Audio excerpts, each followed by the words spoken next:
예, 여러분들은 믿음하면 어떤 것이 먼저 떠오르시는지 궁금해요. 예, 저는 어렸을 때 이제 믿음하면은 제일 먼저 사도신경, 예, 주기도문, 누가 먼저 사도신경을 외우고 누가 더 주기도문을 빨리 잘 외우냐, 그런 것들로 어렸을 때는 저희 주일학교 때는 막 그런 걸로 경쟁하고 그랬던 것 같아요. 그래서 내가 더 믿음이 있는 사람이고 내가 그래서 더 교회 선생님한테 더 인정받고 살아가려고 아마 그랬던 것 같아요. 근데 가만 생각해 보니까 우리가 사도신경으로 우리의 믿음을 고백을 하거든요. 우리가 믿는 하나님은 이런 분입니다. 우리가 믿는 예수 그리스도는 이런 분입니다. 라고 사도신경으로 우리의 그 신앙들을, 쉽게 얘기해서 교리들을 이렇게 기도문으로 정리를 한 것이죠. 그런데 단순히 믿음이라는 것이 꼭 그런 것을 외우고 또 그거를 아는 것만으로는 그것이 믿음이라 할 수 있을까? 왜냐하면 오늘 히브리서에도 나와 있듯이 옛 선조들, 그러니까 히브리 당시에 사람들로서는 구약의 사람들, 예, 그분들한테는 사도신경 없었거든요. 예, 그땐 예수님도 없으셔서 주기도문도 안 가르쳐 주셨어요, 예수님이. 그러니까 교리도 없었죠. 신경들, 그리고 교리들, 어떤 믿음의 신조들, 내가 그거를 이해합니다, 내가 그걸 압니다, 동의합니다 라는 것으로 오늘 히브리서가 말하는 믿음에 다가갈 수 사실은 없는 것 같아요. 그래서 그것보다는 더 옛날 사람들, 구약에 나오는 사람들의 믿음이 어떠했는지를 오늘 함께 좀 돌아볼 수 있으면 좋을 것 같아요. 한번 구약의 인물들 중에 떠올려 보셨으면 좋겠습니다. 저는 가장 먼저 떠오르는 사람이 아브라함이거든요. 믿음의 조상이라고 하고요. 그래서 유대인들도 믿음 하면은 아브라함을 제일 먼저 떠올립니다. 이거는 유대인들 뿐만이 아니라 이후에 유대교 분파에서 갈라진 우리 기독교도 마찬가지고요. 또 이슬람도 마찬가지죠. 이슬람을 믿는 이슬람 종교의 사람들도 아브라함을 그들의 믿음의 선조로 여깁니다. 놀랍지 않습니까? 왜 그럴까? 아브라함은 어떤 믿음을 가졌기 때문에 그랬을까? 그의 삶이 믿음에 하나님이 말씀하시는 어떠한 믿음의 본질을 드러내고 있을까? 가장 먼저 저는 어렸을 때부터 많은 목사님들의 설교를 듣고 자랐는데, 아브라함 하면은 제일 먼저 설교하시는 것들이 이거예요. 본토 친척 아비의 집을 떠나 하나님이 지시할 땅으로 갔다라는 것이죠.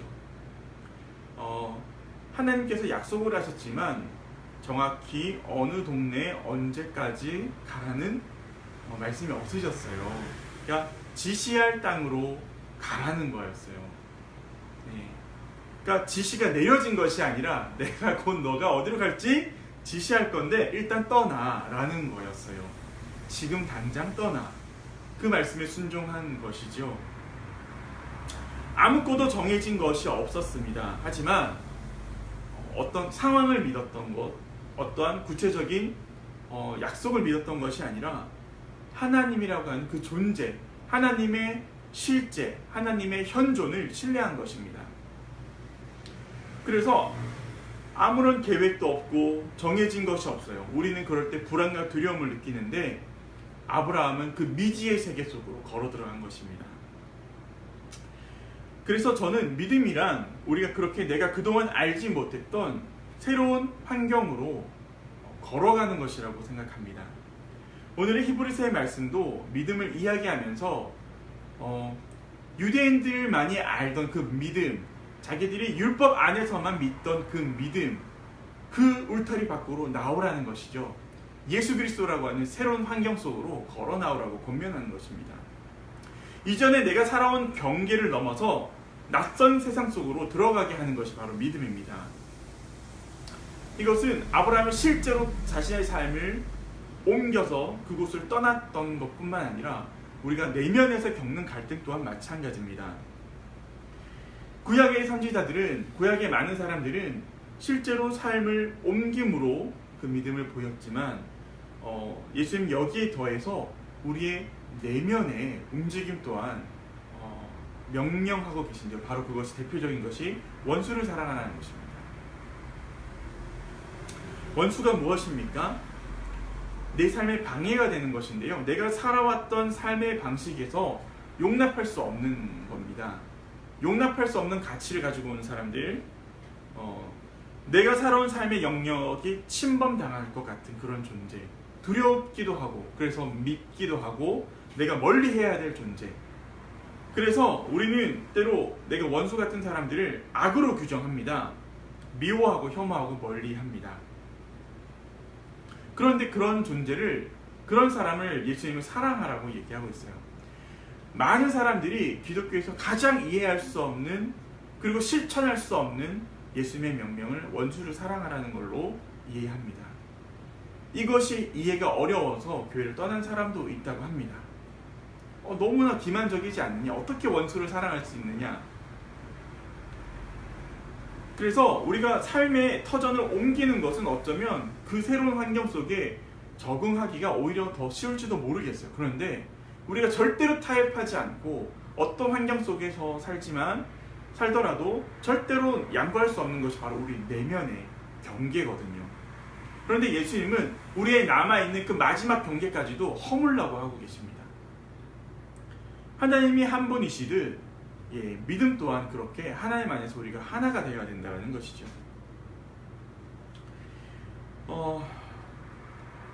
우리는 원수 같은 사람의 상황을 들여다볼 때, 그들의 상황을 이해할 때 사랑할 수 있습니다.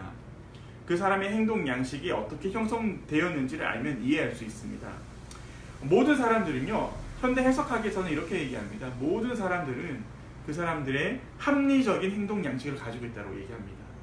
우리는 어떤 사람들을 미개하다고 평가합니다. 한 민족 안에 살면서, 한 공동체 안에 살면서도 저 사람은 좀 덜 떨어졌다, 저 사람은 되게 미개하다, 저 사람은 되게 상식적이지 않다라고 생각하지만 그 사람의 삶의 맥락을 들여다보면 그 사람의 나름대로의 합리적인 행동 양식을 가지고 있다는 것이죠. 우리에게는 이해력이라는 것을 주셨고 그런 지성이라는 것을 주셨기 때문에 그것을 통해서 그 사람과 대화를 하고 그 사람의 삶의 맥락을 들여다보면 우리가 이해하지 못할 사람이 없다는 것입니다. 이것이 현대 인문학이 밝혀낸 것입니다. 예수님은 그것을 이렇게 간단하게 얘기하셨죠. 원수를 사랑하라고. 나의 잣대로만 봐서는 이해할 수가 없고 상대의 잣대로 들어가봐야 이해할 수가 있고 원수 같은 사람들이랑도 함께 살 수 있는 것입니다. 타종교인들의 삶이 그런 것 같습니다. 우리 개신교, 특히 한국 개신교는 타종교에 굉장히 배타적으로 살아왔어요. 저 사람들 우상 숭배한다고. 그래서 때로는 절에, 사찰에 들어가서 막 불상에 목을 자르고 오고, 막 페인트로 막 이렇게 막 십자가 그려놓고 오고 이러는데요. 그런 때가 있었죠. 그게 왜 그럴까? 타종교인들의 무엇이 우리에게 옮기라도 할까봐 되게 이렇게 멀리하고 혐오하고 미워하고 우리에겐 저런 모습이 없어라고 배제하는 어떤 그런 모습인 것이죠. 하지만 우리가 하나님을 믿고 신뢰한다면 우리가 이해하지 못할 대상은 없습니다. 대화하지 못할 대상도 없습니다. 생각해 보십시오. 얼마 전까지만 해도 서로가 서로를 악마처럼 여기던 미국과 북한이 대화를 시작한 것을 말입니다. 또한 최근에 불거진 난민 문제가 그러합니다.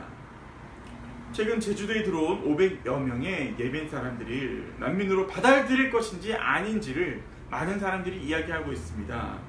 그 와중에 그 사람들 대부분이 이슬람의 종교를 가지고 있고 극단적인 가부장적인 문화를 가지고 있는 그들의 문화가 우리에게 해를 끼칠 것이다. 저들이 우리를 장악할 것이다.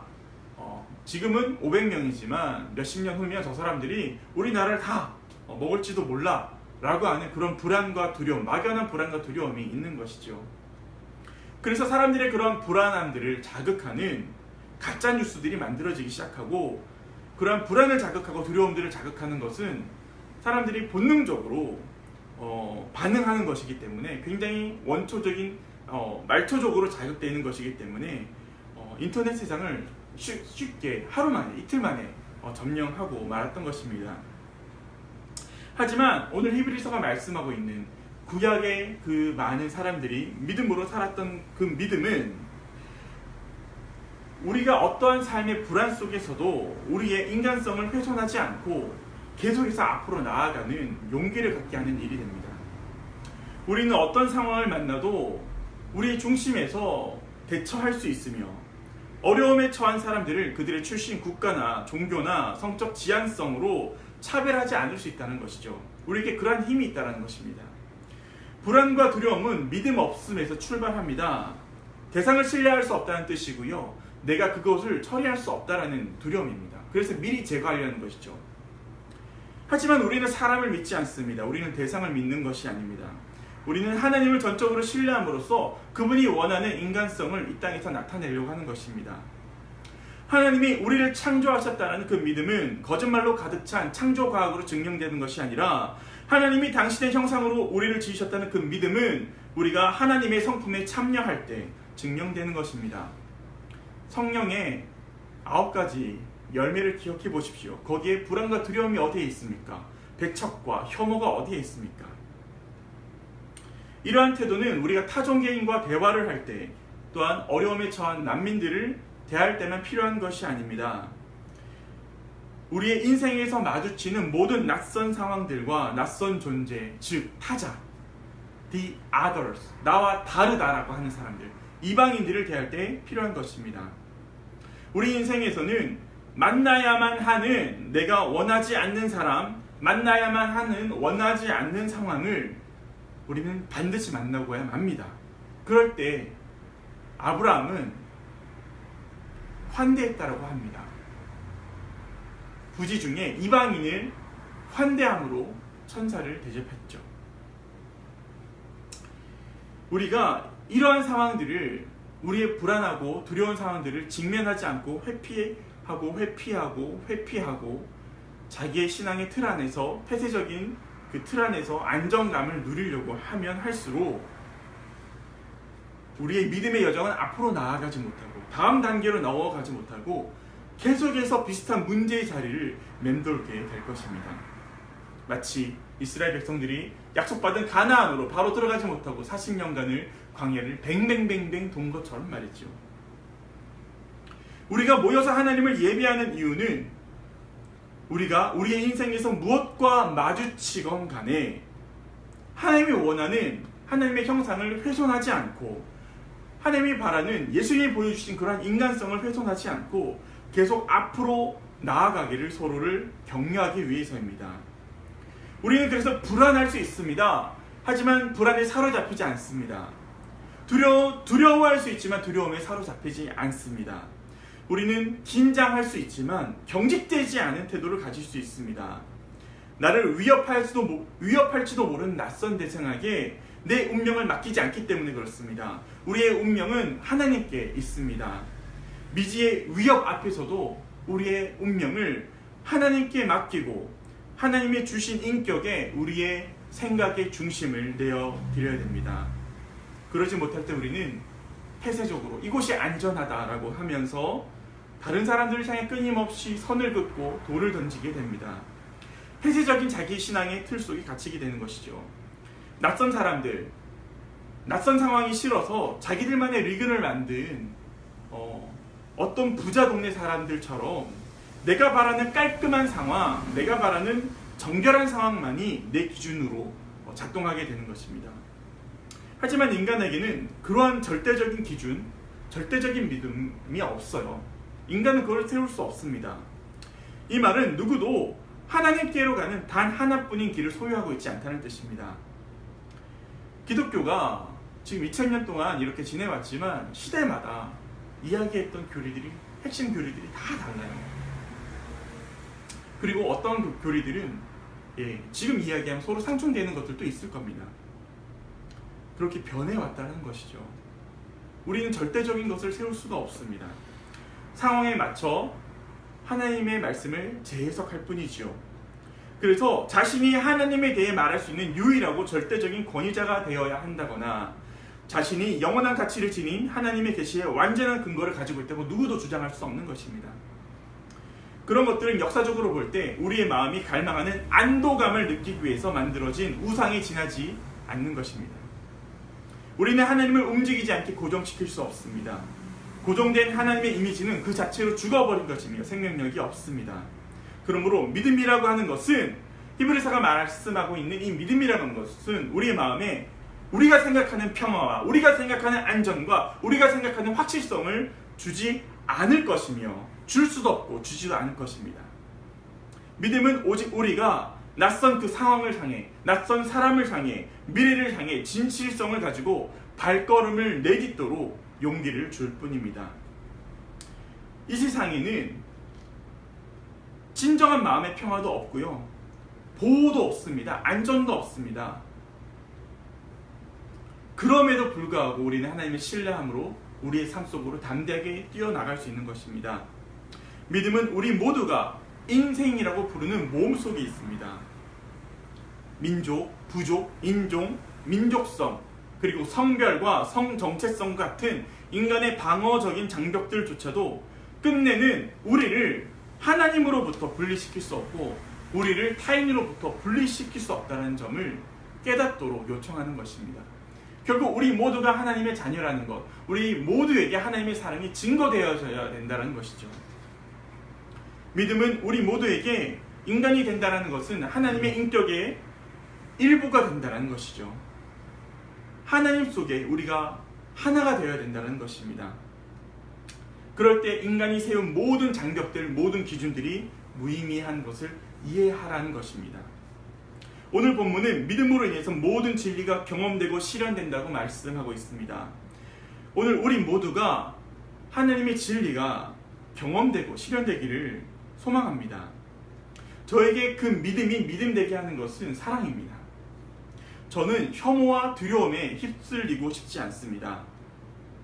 저는 이 세상 가득히 하나님의 사랑이 이미 충만히 있다고 믿습니다.